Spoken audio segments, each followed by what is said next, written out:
Ayan, so ito isang magandang topic. So nabasa ko 'to sa social media, do'n sa isang group ng mga security guard. So post ito ni Sir Jet Comanda. So kung sakaling, madadaanan niyo yung page or profile niya, magandang i-follow 'to kasi magagandang aral ang makukuha mo mula sa kanya. Okay, so may mga bashers din pero mostly maraming magagandang aral sa pagiging security guard ang makukuha dito sa kanya.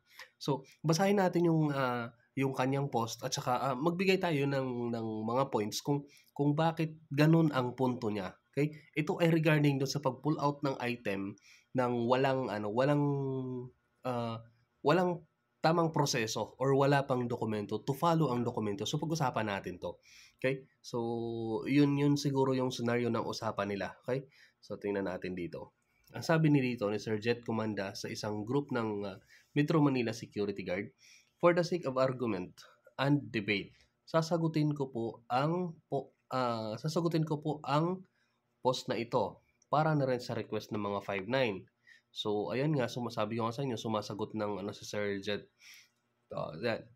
"Naka-duty ka sa final exit gate. So yan yung lalabasan sa'yo na lahat. Then upon checking, nalaman mo na walang dokumento o materyal. Exit document clearance yung item na ilalabas. Ang naturang item ay milyon ang value. Nung itinawag mo kay DC or Detachment Commander or sa OIC mo upang i-verify at i-confirm, sinagot ka na okay na yan, i-release mo yan. Nung nagduda ka pa rin, kaya tinawagan mo ang warehouse manager at sinabi okay na yan, i-release mo yan, to follow na lang ang documents niyan. Subalit alam mo na mahigpit na pinagbabawal mag-release ng documents nang walang sapat na dokumento. So, yun ang protocol. At ito ay maaari mong ikatanggal kung may i-release na item nang walang dokumento. Sa puntong iyon, ano ang gagawin? Ipaliwanag ang iyong sagot. So, ito yung naging sagot ni Sir Jet. Lahat ng company po sa buong Pilipinas ay may tinatawag na security protocol in or access control procedure.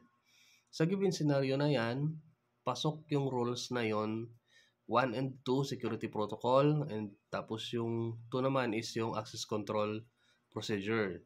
Okay.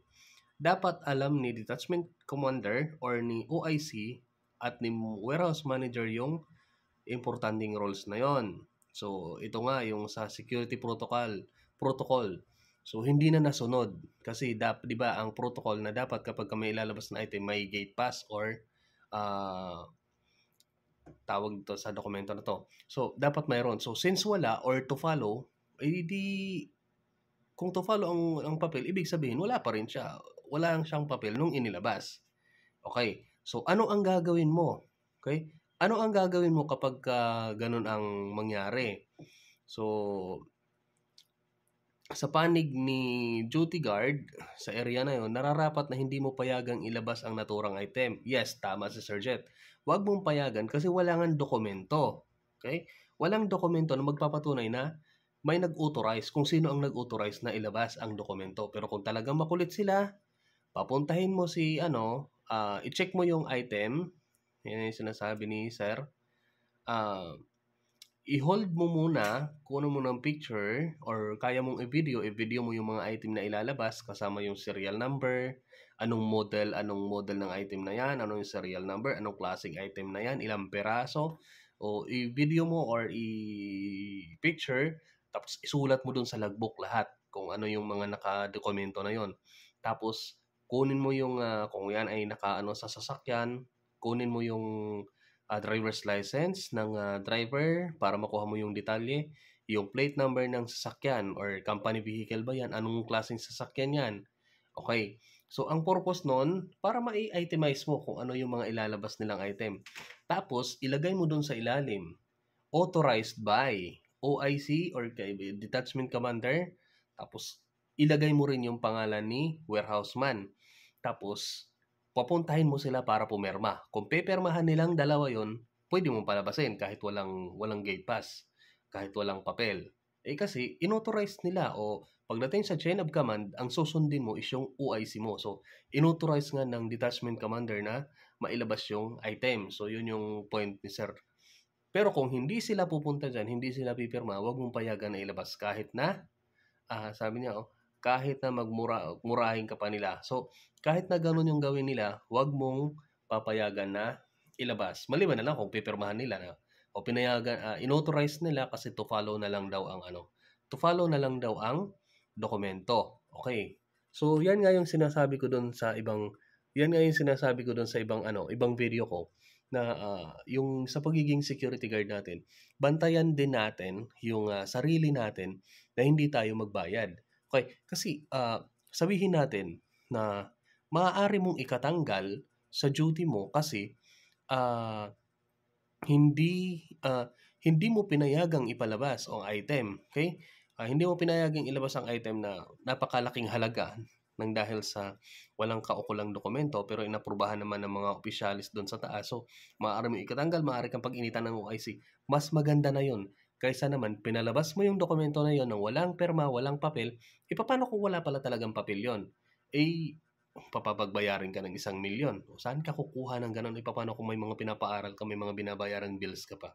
Okay? So, hindi na baling pag-initan ka ng trabaho lang, walang personal, hindi na baling pag-initan ka ng OIC. Pero, hindi ka kasi sigurado kung talagang lalabas ang papel na yon, kung makakapag-provide ng papel ng gate pass kinabukasan yung sinasabi nilang to follow.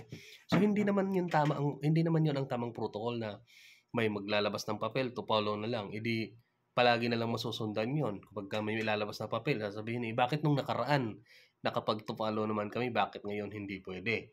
Okay, so ano ba ang gagawin mo? Ito pa, may suggest pa si Sir, may suggest pa si Sir Jet dito sa dulo. So, yeah. Pag ayaw pumirma, huwag mong payagang ilabas ang item kahit na murahin ka pa nila. Bago matapos ang duty mo, sikapin mong pumunta sa officer ng operation manager ng company. So ibig sabihin kung saan ka nagjo-duty. Halimbawa, ikaw ay ang duty mo is ang duty mo ay sa pabrika ng electronics. Doon ka pumunta sa operation manager ng electronics ng kumpanya. Hindi sa security agency nyo. Okay? So, ang kausapin mo is yung operation manager diretso. Tapos i-report mo sa kanya kung ano yung mga pangyayari. So kung may video ka, maganda kung may video ka maipapasa, o may picture ka maipapasa. Kasi lumalabas dito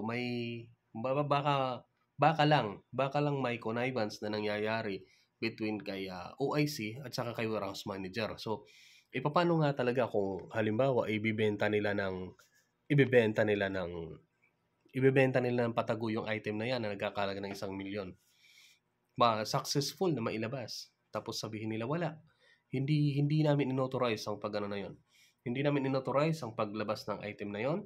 So, kawawa ka, ikaw na sa kung sa'yo lumabas yan kasi ganyan magkaroon ng review ng CCTV, edi sasabihin na edi sa'yo lumabas. So, ikaw ang last na may duties. So, pababayaran sa'yo yan.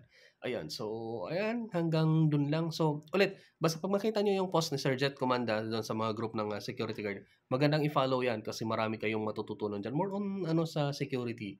More on kung paano pagagandahin pa or paano pa magiging more secure pa ang pagiging security guard natin.